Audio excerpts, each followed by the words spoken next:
කම්මැලිකම පරදා හැමදාම එකම ගැමකින් වැඩ කිරීම එක රැයකින් කරන්න. පුළුවන් දෙයක් නොවුනත් ප්‍රායෝගික පුරුදු කිහිපයක් හරහා ඔබට ඒ තත්වයට ළඟා විය හැකියි. අංක 1. ලොකු වැඩ කුඩා කොටස් වලට කඩා ගන්න.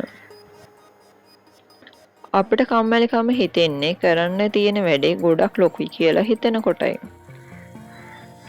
ඒ නිසා මුළු වැඩේම එකපාර කරන්න හදන්න එපා.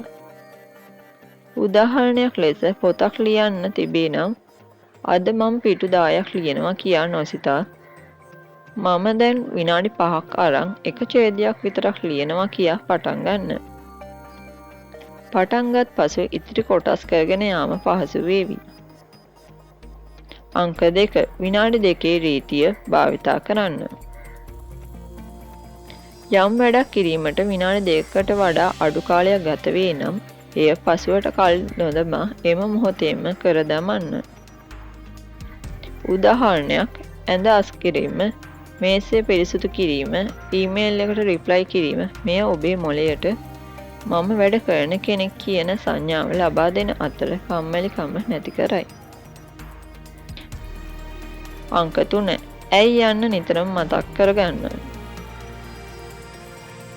ඔබ මේ වැඩේ කරන්නේ ඇයි? මේක නොකර සිටියොත් සිදුවන පාඩුව කොහොමද? යන්න නිතරම සිහිපත් කරන්න. උදේට ඇඳෙන් නැගිටින්න කම්මැලි හිතෙනකොට ඔබේ සීනය සහ ඒ සීනය සැබෑ කර ගැනීමෙන් ඔබට ලැබෙන සතුට ගැන සිතන්න. ශක්තිමත් ඇයි යන්නක් තිබේ නම් මොටිවේෂන් ඉබේම ඇති වේ. අංක 4. පරිසර වෙනස් කරන්න.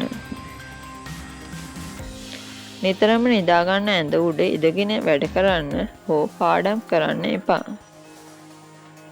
එයින් කම්මැලිකම තවත් වැඩි වේ. වැඩ කිරීම සඳහාම වෙන් වූ මේසයක් සහ පුටුවක් තබා ගන්න.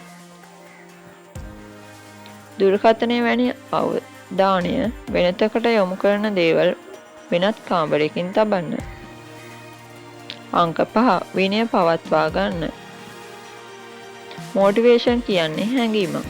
හැඟීම නිතරම වෙනස් වෙනවා. සමහර දවස්වලට මොනවා කරත් මොටිවේෂන් එකක් එන්නේ නැහැ. අන්න ඒ වෙලාවට වැඩ කරන්නේ විනයයි. මොටිවේෂන් එනකම් බලන් ඉන්නේ නැතුව මට කැමැත්ත තිබුණත් නැතත් මම මේ වෙලාවේ මේ වැඩේ කරනවා කියන දැඩි තීරණයේ ඉන්න. මොටිවේෂන් එක එනකම් වැඩ පටන් ගන්න ලෑස්ති වෙන්න එපා. වැඩේ පටන් ගත්තාම මොටිවේෂන් එක ඉබේම එනවා. අදම ඊටාම කුඩා වැඩකින් ඔබේ ගමන පටන් ගන්න. ජය වේවා.